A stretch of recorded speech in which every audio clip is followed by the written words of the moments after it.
Aujourd'hui, direction l'Afrique du Nord pour vous parler d'un magnifique et puissant royaume, plus ancien que le royaume d'Angleterre et qui a pour capitale Rabat. Vous l'avez peut-être deviné, il s'agit bel et bien du Maroc. La région de l'actuel Maroc a été tour à tour occupée par les Phéniciens et les Carthaginois, puis depuis le 1er siècle par les Romains et les Byzantins.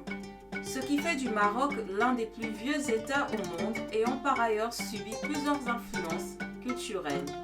Au 7e siècle, les Arabes conquirent la région et y apportèrent l'islam.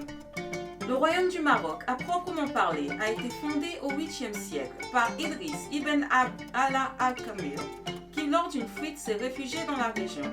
Il parvient à rallier les tribus locales à sa cause. Idriss est investi imam et fonde la ville de Fès sous le nom d'Idriss Ier. C'est le début de la dynastie des Idrissides, la première du royaume.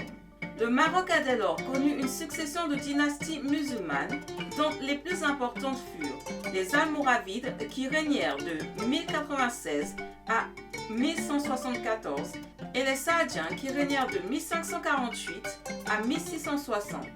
On doit le nom Maroc aux Almoravides qui fondèrent la ville de Marrakech, autrefois appelée Marac, qui devint par déformation Maroc. Les Almoravides étaient aussi des conquérants. Ils sont célèbres pour avoir détruit le glorieux empire du Ghana. Le royaume connut une période faste sous le règne des Saadiens avec une grande expansion, tant au niveau territorial qu'au niveau culturel. Au milieu du XVIIe siècle, la dynastie des Alaouites accéda au pouvoir et c'est encore elle qui gouverne le Maroc de nos jours.